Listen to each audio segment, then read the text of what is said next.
Sebelum lupa, terima kasih untuk Dewan Kesenian Jakarta untuk kesempatan ini. Selamat malam saudara-saudara. Izinkan saya membaca pidato Dewan Kesenian Jakarta,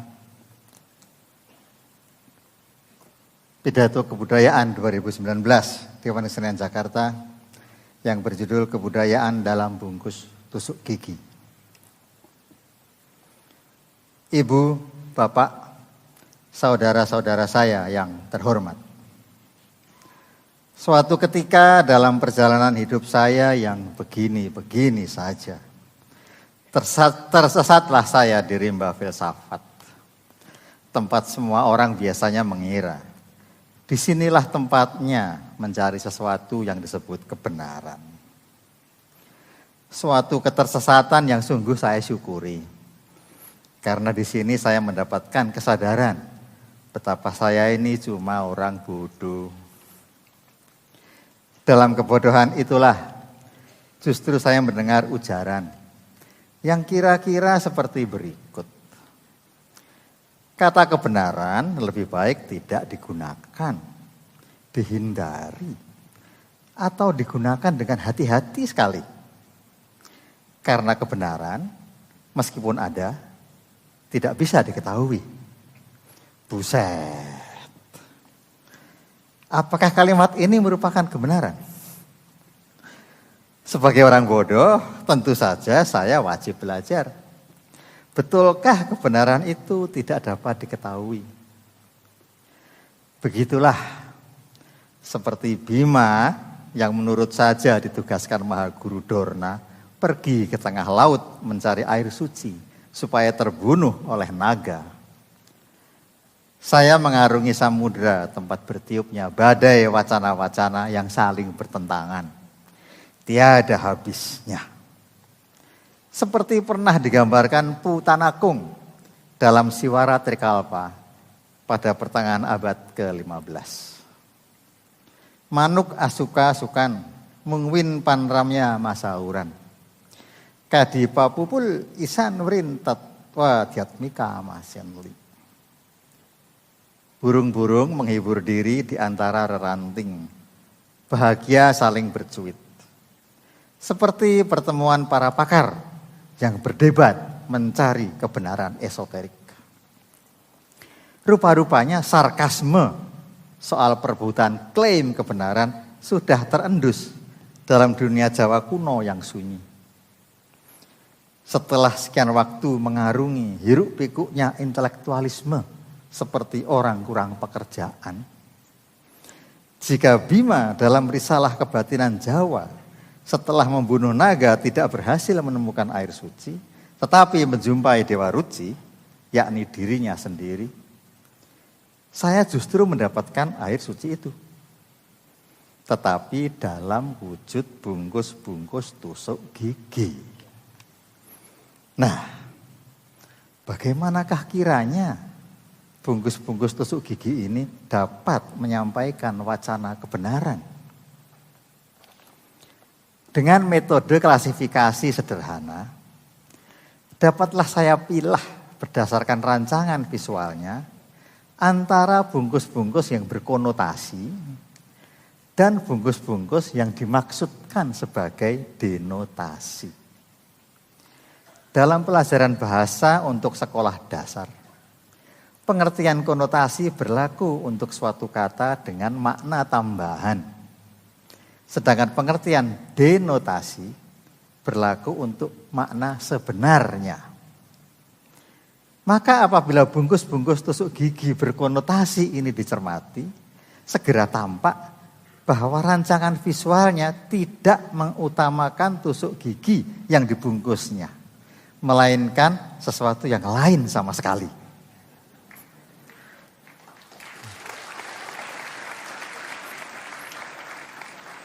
Dapat dikatakan suatu komodifikasi yang dalam bahasa awam disebut jualan.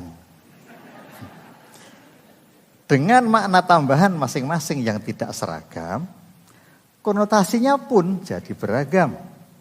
Seperti bisa disaksikan dari contoh seperti itu.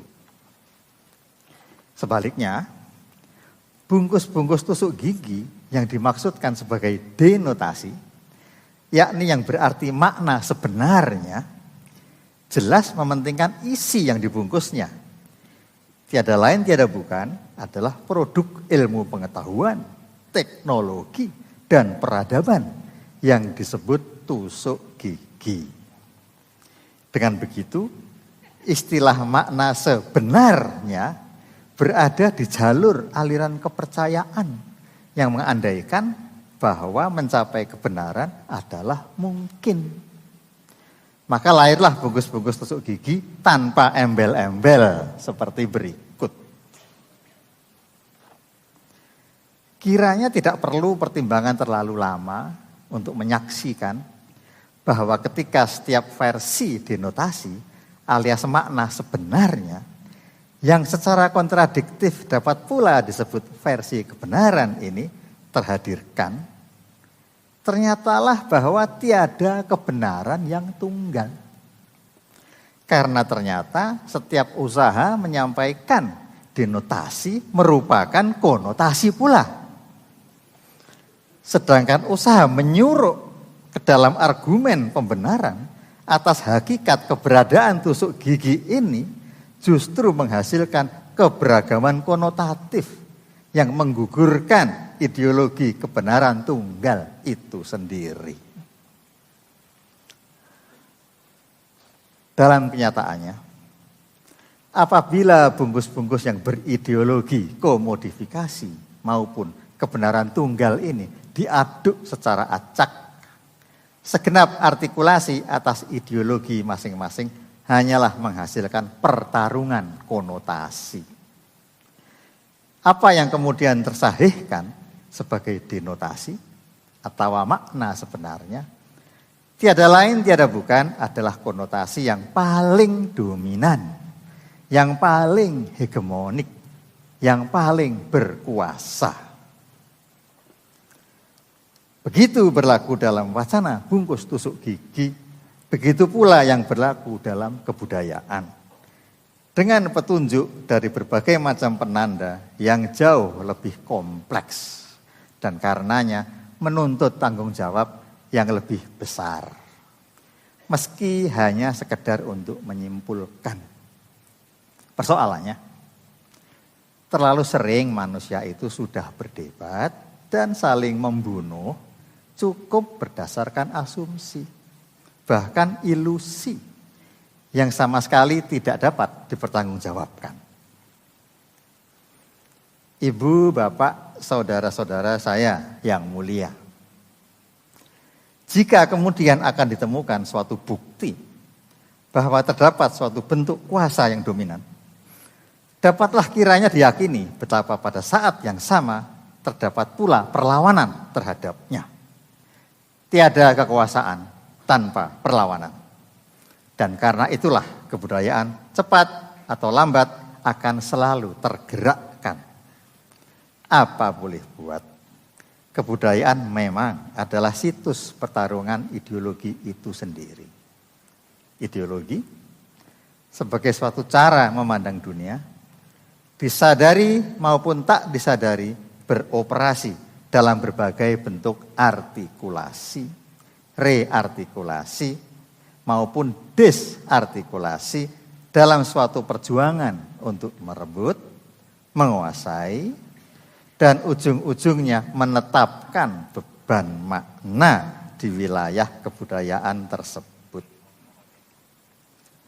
Adapun makna yang diperjuangkan tersebut dipercaya, didalihkan, diargumentasikan, dipropagandakan, dan bila perlu dipaksakan sebagai sesuatu yang baik.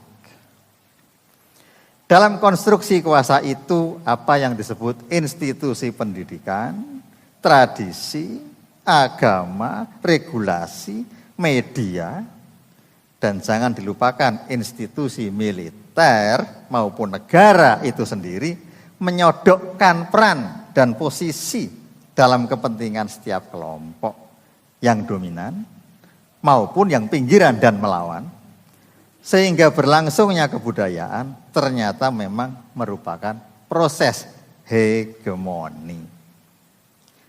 Dalam proses ini, kuasa sudah lepas dari genggaman klasikal negara, yang kini hanya merupakan bagian saja dari hubungan-hubungan kuasa yang bersirkulasi di antara khalayak, antar manusia, antar golongan, antar bangsa.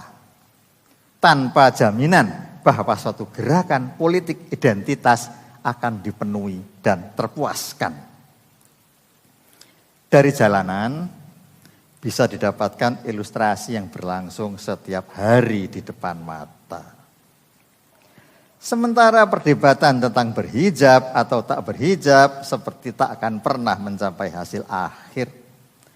Regulasi bahwa tanpa pandang bulu, pengendara motor wajib mengenakan helm sudah final dan disepakati semua golongan. Tetapi jika dikatakan bahwa peraturan lalu lintas lebih dituruti daripada peraturan agama, tentunya bisa menyinggung perasaan. Namun masih menarik untuk menampilkannya sebagai kondisi pasca modern. Kerudung secara universal terasalkan dari masa pra-Islam untuk mengatasi atmosfer berserbuk debu yang kemudian mendapat beban makna spiritual religius.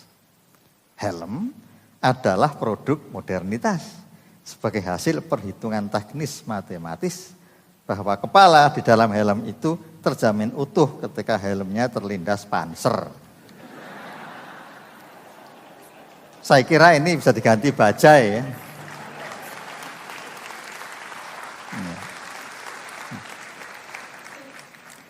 Kiranya cukup tergambar, bahkan secara harfiah, bagaimana kuasa sebagai bentuk aksi dan relasi antar manusia akan selalu bernegosiasi dalam setiap interaksi yang selamanya tiada akan pernah stabil dan mapan.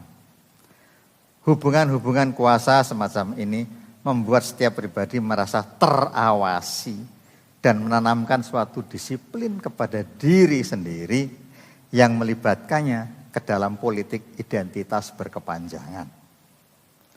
Politik identitas yang berkembang menjadi proyek identitas ini, yakni perjuangan berkelanjutan untuk menegaskan identitas, akan segera terbentur konsep identitas yang tidak lagi menjanjikan identitas terisolasi dan tidak bebas dari hubungan-hubungan kuasa yang menjadikan setiap identitas sekaligus merupakan kebergandaan identitas seperti yang berlangsung dalam padan helm dan jilbab tadi. Kebergandaan identitas ini masing-masing maupun bersama-sama dapat menjadi sumber kekayaan maupun sumber konflik. Yang disadari atau tidak merupakan praksis politik identitas manusia dalam membangun ruang hidupnya sendiri melalui cara berbahasa. Ibu, bapak, saudara-saudara yang arif lagi budiman. Apabila persoalan identitas ini ditempatkan dalam situs bahasa sebagai unsur kebudayaan terpenting tetapi termasuk yang paling diabaikan. Keberadaan bahasa dalam konteks urban sebagai ruang kehidupan pluralistik meruntuhkan kelompok-kelompok statis dan homogen sehingga proses relokasi dan hibridisasi kultural menjadi vital. Saat populasi lokal suatu tempat tertentu menjadi semakin multi etnik dan multikultural, serta wilayah fisiknya semakin tersaling silang dan menerima semakin banyak kelompok temporer, maka identitas tempat itu akan semakin terpecah-pecah. Mengingat yang disebut tempat adalah ruang sosial, ini berarti identitas diri manusia di dalamnya lah yang terpecah-pecah. Dalam situasi ini berlangsung kembali pertarungan atas perebutan makna dengan kepentingan masing-masing untuk mendapatkan ruang yang menampung setidaknya kebersamaan kepentingan itu. Sehingga kebersamaan arhaik suku-suku yang memudar tertandingi oleh apa yang sekarang disebut komunitas. Dan setiap komunitas memiliki bahasanya sendiri, termasuk di dalamnya bahasa kesenian. Apabila dalam cara berbahasa terdapat politik identitas, bukan sekadar karena ketika berbahasa seseorang juga menunjukkan siapa dirinya, melainkan karena dalam bahasa telah hidup dan bekerja segenap wacana yang terungkap bersamanya, dan kemudian menjadi ruang budaya yang diperjuangkan agar nyaman dan memenuhi kepentingannya.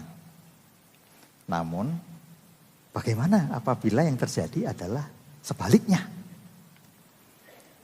Dalam konstelasi bahasa di Indonesia dapat disaksikan bahwa selain terdapat sejumlah kecil bahasa daerah yang menyeruak keluar dan tersebar di berbagai daerah lainnya, lebih banyak lagi bahasa-bahasa daerah yang bukan hanya terkucil dan terasing, melainkan diduga kuat pasti akan punah tanpa sempat tersimpan dalam dokumentasi, jangan pula dikatakan alih wahana sama sekali. Dalam kesempatan ini, mohon agar saya diperkenankan untuk menyelundupkan suatu kasus yang berlangsung di daerah amat sangat terpencil, tetapi sangat termasyhur di seluruh dunia. Begitu rupa, sehingga ketermasyhurannya itulah yang berkemungkinan membuat bahasa daerahnya berada di ambang kepunahan.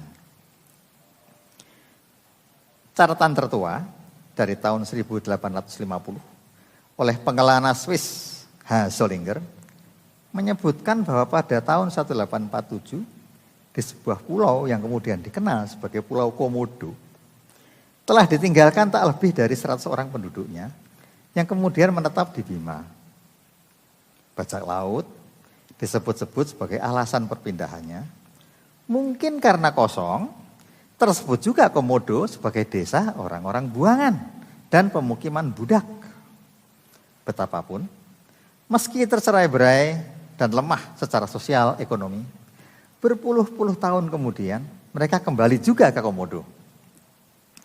Pada tahun 1985, jumlah penduduknya kurang dari 600 jiwa. Tahun 1993 sudah 400 keluarga. Hari ini sekitar 1.850 jiwa.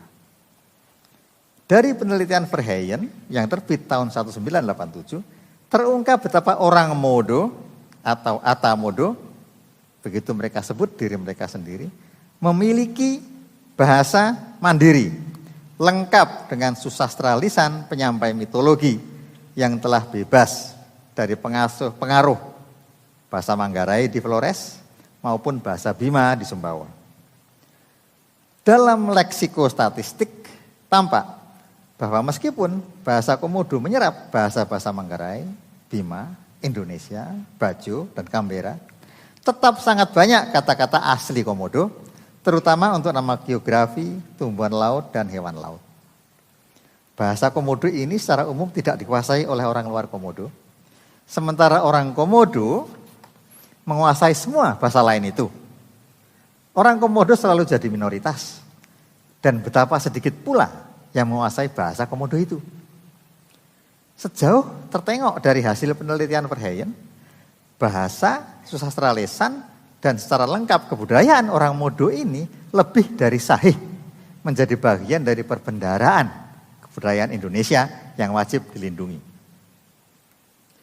Jika pariwisata Komodo yang terkonsentrasi di Pulau Rinca diandaikan sebagai potensi ekonomi besar, tidakkah punahnya kebudayaan adalah harga yang terlalu mahal, bahkan tidak ternilai sebagai pertaruhan?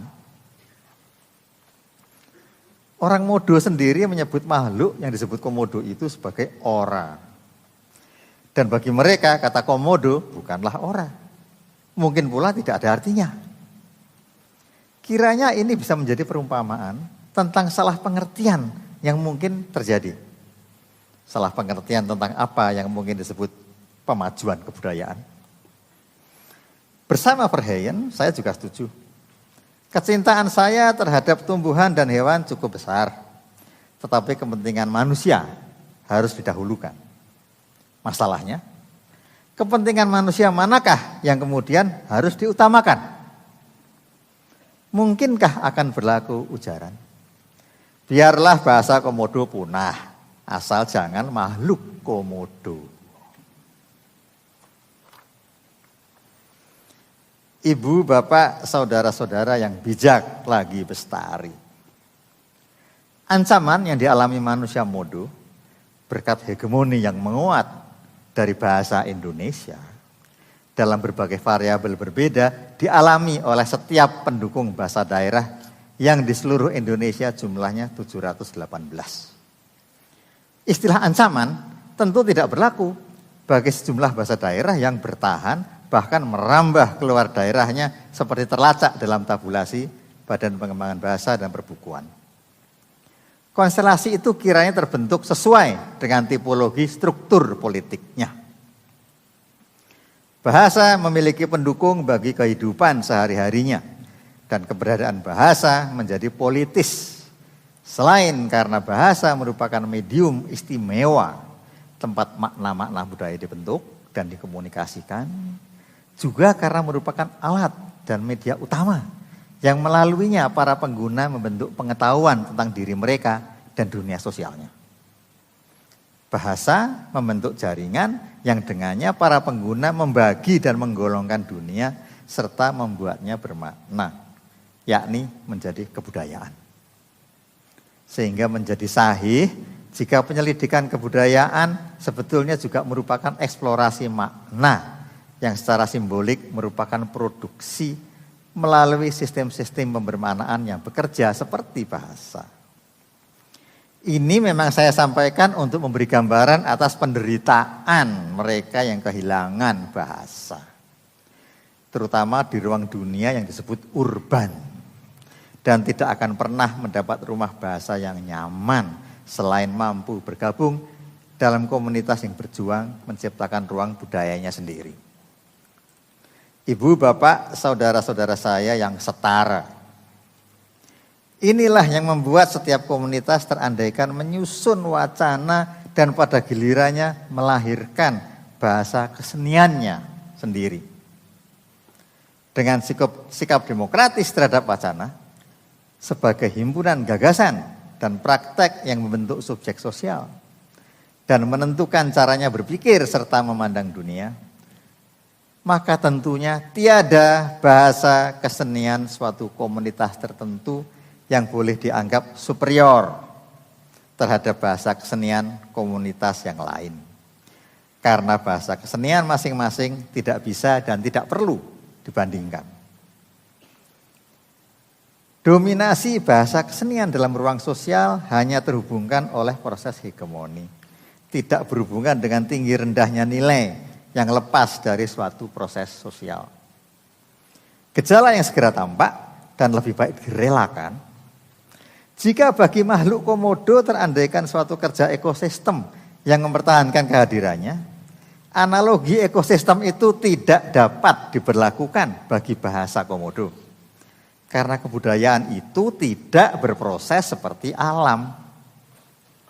Idealisasi ekosistem bagi berlangsungnya kebudayaan mengabaikan beroperasinya ideologi, politik identitas, konstruksi wacana, maupun proses hegemoni yang membuatnya menjadi situs pertarungan atas makna dengan negosiasi antara inkorporasi dan resistensi yang tidak akan pernah berhenti. Sedangkan tanpa makna yang tetap, bagaimanakah suatu perhitungan bisa diberikan? Sampai di sini diperlukan suatu konsensus sosial dengan derajat yang tinggi agar kebudayaan tetap bisa berlangsung. Dengan kesepakatan bahwa ketika tak terbantah mustahilnya kebenaran diketahui, tetap bisa dilakukan pemeriksaan atas kelas pernyataan. Maka dalam pernyataan hak atas kebenaran atau klaim, setiap komunitas atas kesahihan bahasa kesenian maupun strategi berkeseniannya sebagai yang terbaik, paling baik, bagaikan tiada lagi yang lebih baik, segenap bentuk pengujian tersepakati tetap dapat berlaku. Apakah kelas pernyataan suatu komunitas itu argumentatif, relevan, dan mengantisipasi masa depan dengan pengenalan terbaik atas gejala-gejala hari ini? Ataukah impian di kasur tua yang romantik, penuh dengan ilusi, betapa kesenian itu sakral, dan karena itu tampak mengharukan? Ibu, bapak, saudara-saudara saya yang kritis, di ruang urban yang banal, apakah yang telah kita capai di ujung laju pertumbuhan kebudayaan? Dengan segala hormat, dalam kesempatan ini semoga saya terizinkan untuk mencatat pencapaian mutakhir dalam eksplorasi bahasa. Sejauh dapat saya tengok dari Taman Susastra Kontemporer. Nun, pada tahun 1973, seorang penyair bernama Sutarji Kalsum Bahri melontarkan kredo puisi yang sebagian saya kutip seperti berikut. Kata-kata bukanlah alat mengantarkan pengertian. Kata-kata harus bebas dari penjajahan pengertian, dari beban idea. Kata-kata harus bebas menentukan dirinya sendiri. Menulis puisi bagi saya adalah membebaskan kata-kata, yang berarti mengembalikan kata pada awal mulanya. Pada mulanya adalah kata, dan kata pertama adalah mantra. Maka menulis puisi bagi saya adalah mengembalikan kata kepada mantra. Dengan kredo seperti itu, pembaca mendapatkan puisi antara lain seperti berikut.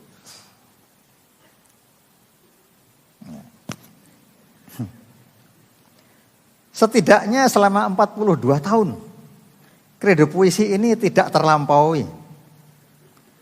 Susastra Indonesia memang berkembang, tetapi secara tersurat maupun tersirat tetaplah mengandalkan arti, makna, gagasan, dan beban pengertian, termasuk sajak-sajak Sutarji sendiri. Seperti terbukti dari Larik Sajak Hemat pada tahun 1977 seperti berikut. Dari hari ke hari, bunuh diri pelan-pelan. Dari tahun ke tahun, bertimbun luka di badan. Maut menabungku segobang. Betapapun, sampai 2015, kredonya masih berada di garda terdepan.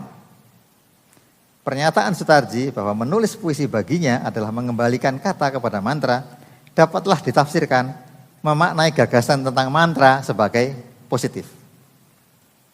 Angka tahun 2015 saya sebut karena pada tahun itu terbit buku puisi Berlin Proposal yang ditulis Afrizal Malna.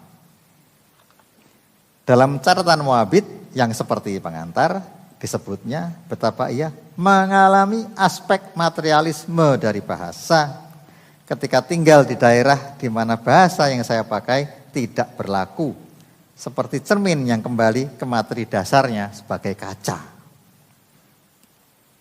Ini membuatnya mulai memasuki ruang grafis dalam bahasa, membuat kata seperti material cat yang bisa dicampur sebagai suara maupun sebagai gambar, mengalami sedang berubahnya bahasa seni menjadi bahasa media melalui material yang digunakan baik di seni rupa, film maupun musik. Tidak ada lagi bahasa seni pada dirinya sendiri, kecuali materi maupun data yang digunakan. Maka dapat ditengok puisi Afrizal berikut. Nah, bagaimana makna dipikirkan? Menurut Afrizal, ini merupakan jalan keluar untuk memecahkan masalah bahasa sebagai representasi yang tidak bertemu dengan referen maknanya. Pengalaman sangat mendasar untuk retreat makna dari bahasa.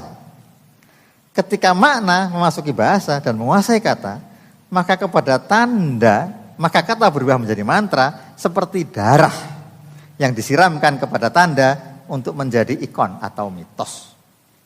Jadi, yang bagi Sutarji itu positif, kata yang dibebaskan dari maknanya adalah mantra, bagi Afrizal adalah negatif, justru karena mantra dikuasai makna. Sehingga perlu retreat makna dari bahasa. Namun Afrizal menuliskan mantra sebagai mantra tanda kutip. Yang bisa berarti bukan mantra. Yang jelas, kedua sajak ini sama-sama menunjukkan keberangkatan dari abjad. Seperti terlihat dari padan berikut.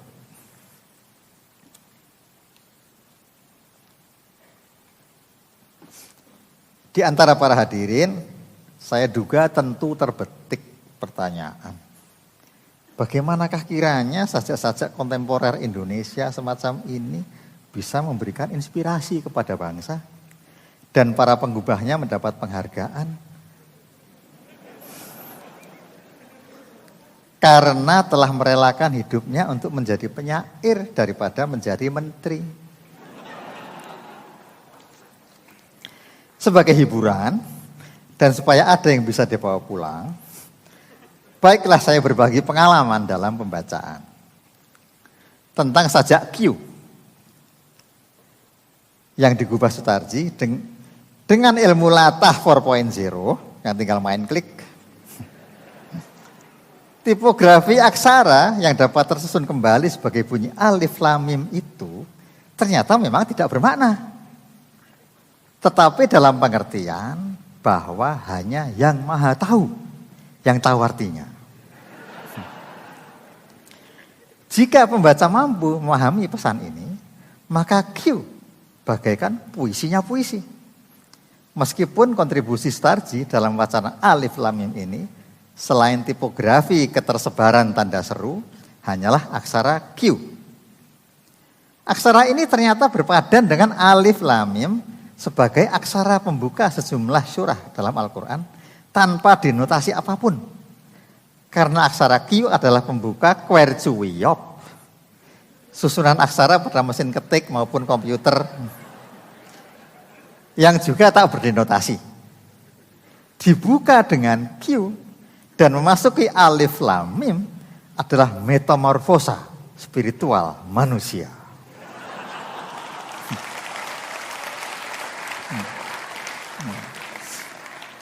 Bagaimana dengan sajak memotret cermin gubahan Afrizal yang seperti gambar?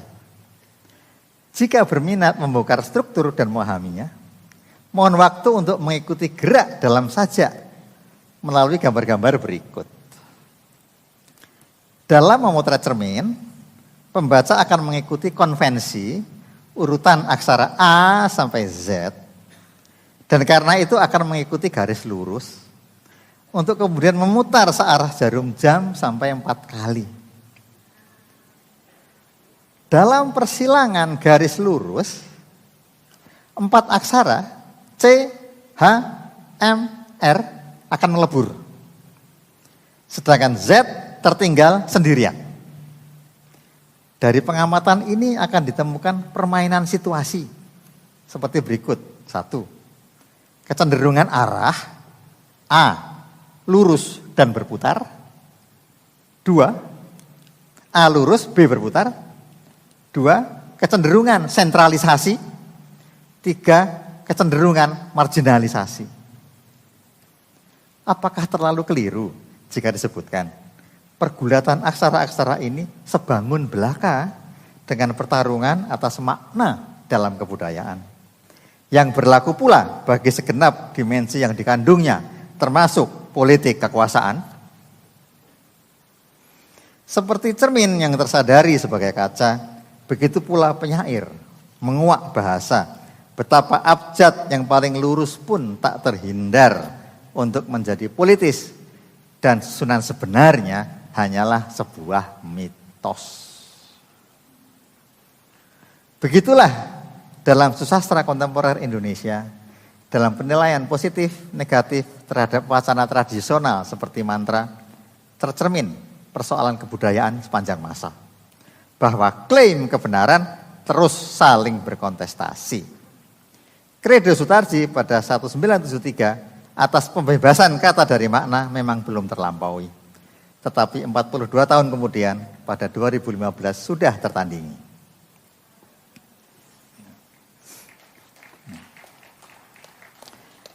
Ibu, bapak, saudara-saudara saya yang terpelajar maupun lebih dari terpelajar. Kalimat Afriza seperti darah yang disiramkan kepada tanda untuk menjadi ikon atau mitos, sebaiknya mengingatkan kita semua kepada sebuah mitologi Jawa tentang lahirnya bahasa. Aksara, tentang lahirnya aksara. Setelah menyingkirkan Dewata Cengkar dengan selembar ikat kepala, karena ikat kepala itu mengembang sebesar pulau Jawa, sehingga Dewata Cengkar kecemplung ke laut, Adisaka pun berkuasa di Medang Kamulan.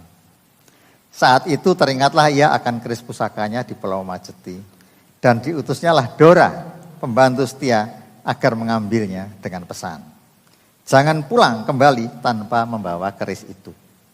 Padahal ketika menitipkan keris itu kepada Sembada, ia pun berpesan, jangan memberikan keris itu kepada siapapun. Seperti layaknya mismanagement. Pesan bertentangan ini menyebabkan Dora dan Sembada saling bunuh. Adisaka yang berduka menuliskan kisahnya pada sebuah tembok. Hono Coroko, ada utusan. Doto Sowolo, keduanya bertengkar. Podo Joyonyo, sama kuatnya. Mogo Botongo, sama-sama jadi mayat. Dalam mitologi inilah asal usul lahirnya aksara Jawa yang tentu saja tidak betul.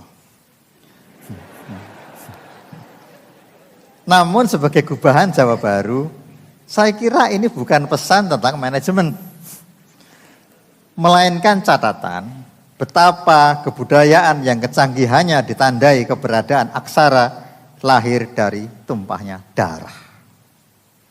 Kebudayaan sebagai situs pertarungan ideologi memang berlangsung sebagai pergulatan antar wacana, tetapi yang juga melibatkan wacana pertumpahan darah sebagai bagian dari kesahihan pengorbanan dan perjuangan. Dengan segala hormat, tidakkah kita semua tak terlalu asing dengan itu? Ibu, bapak, saudara-saudara saya yang semoga masih berbahagia. Setelah cerita ironis tentang lahirnya aksara berdarah itu, saya kok merasa bertanggung jawab untuk membangkitkan kembali gairah kehidupan kita. Tetapi yang bagi saya menimbulkan pertanyaan, apakah saya harus ikut-ikutan latah dan nyinyir dalam moral panik yang disebar-sebarkan para pejabat maupun ilmuwan norak dengan kewajiban untuk selalu menyebut-nyebut 4.0?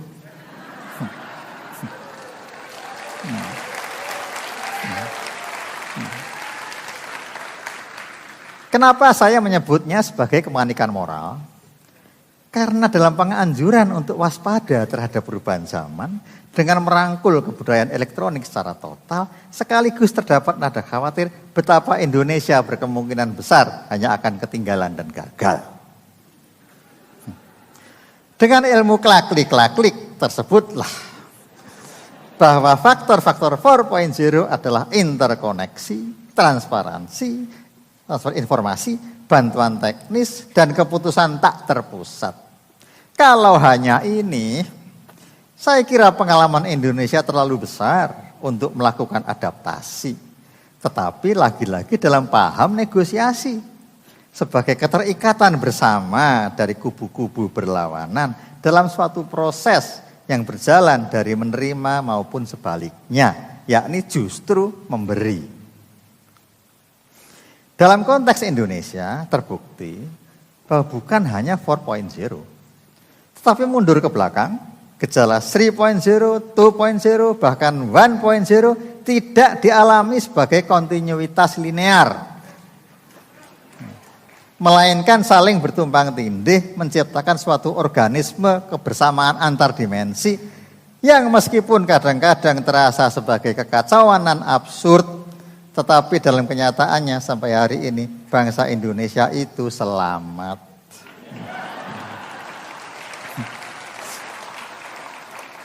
Dalam gembar-gembor kenyinyiran 4.0 terkesan betapa apa yang berlangsung dalam dunia industri telah dengan sendirinya menjadi gejala kebudayaan yang memang tidaklah keliru, tetapi yang dalam pendapat saya tidak harus selalu secara harfiah bermakna adu kecepatan. Dan perihal kecepatan, manusia cukup sering tenggelam dalam mitos bahwa pencapaian terbaik adalah menjadi yang tercepat. Agar kita semua tidak terlanjur meluncur dengan kecepatan cahaya hanya untuk hancur lebur menjadi debu, baiklah mitos itu dilawan dengan sebuah kontra mitos. Dalam fabel Aesop dari masa sebelum Masehi tentang adu lari kelinci melawan kura-kura, yang dalam dongeng Melayu teradaptasi menjadi adu lari sang kancil melawan siput, ternyata lomba ini dimenangkan siput. Karena setiap kali kancil bertanya, "Kamu di mana?" Ternyata suara siput yang menjawab, "Aku di sini." Berada jauh di depannya. Ini terjadi karena jumlah siput itu bukan hanya banyak, melainkan tak terhingga. Sehingga praktis tidak perlu bergerak sama sekali.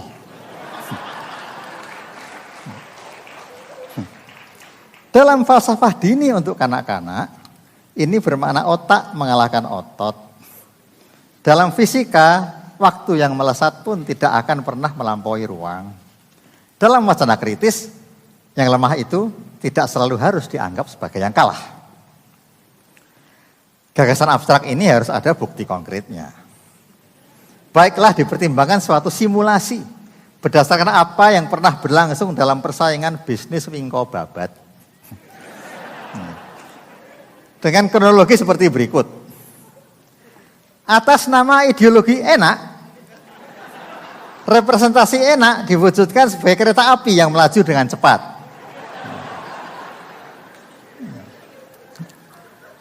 Atas nama ideologi yang sama, kompetitornya menampilkan gagasan lebih enak sebagai kereta api ekspres yang lebih cepat.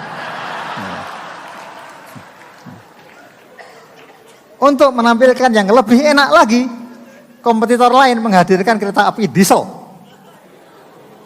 Tiada lain bagi produsen semula untuk meyakinkan pasar bahwa jualannya paling enak dengan imbuhan pesawat jet untuk mendorong imaji paling cepat. Kompetitor yang cerdik segera beralih ideologi dari enak ke asli. Dan yang asli dalam genre kecepatan adalah genesisnya, yakni kecepatan terlambat, selambat laju setum. Mungkin karena representasi itu tidak berhasil menunjukkan ideologi asli yang elegan, produsen yang sama segera beralih representasi dan menjauhi asli, tetapi mendekati ideologi gengsi atau prestise sosial, yakni imaji diesel eksekutif. Para pedagang wingko babat di stasiun Tawang, Semarang pada suatu masa menyadari sepenuhnya bahwa kecepatan tidak perlu menjadi berhala. Tahun-tahun belakangan ini karakter dan tempo globalisasi berubah. Kecepatan integrasi ekonomi di seluruh dunia berdasarkan berbagai cara pengukuran sebagian diperlamban karena reaksi dari apa yang pada 2015 oleh Ajit Bakas, pengamat tren Belanda, disebut sebagai globalization. Semenjak krisis finansial dunia tahun 2008-2009, investasi lintas batas, trade, pinjaman bank, dan mata rantai pasokan telah menyurut. Sehingga masa keemasan globalisasi sejak 1990 cukup berlangsung sampai 2010 saja. Globalisasi telah memberikan sumbangan, tetapi kelewat sedikit yang dilakukan untuk mengurangi ongkosnya. Masalah dunia terintegrasi sudah sampai kepada titik tempat keuntungan dari tata global mudah dilupakan. Sedangkan solusi yang ditawarkan tidak sepenuhnya merupakan perbaikan. Globalization disebut lebih kejam dan lebih kurang stabil daripada globalisasi. Ini bukan hanya berpengaruh melainkan menentukan konstruksi kebudayaan. Ibu, bapak, saudara-saudara saya yang berbudaya. Gejala semacam ini kiranya menunjukkan betapa cara berkompetisi, berpolitik, dan berjuang tidaklah harus selalu menyerah dan pasrah ke dalam hegemoni wacana kelompok dominan. Dalam akhir petualangan, di belantara tanda-tanda, dalam bahasa, susastra, aksara, maupun dongeng kanak-kanak sederhana, saya akan kembali kepada temuan dari perbincangan bungkus tusuk gigi. Bahwa bersama kebenaran, kebudayaan terlalu sering terpahami sebagai ilusi yang tidak dapat dipertanggungjawabkan. Semoga tidak terlalu mengecewakan, bahkan semoga pula membangunkan. Salam. Terima kasih.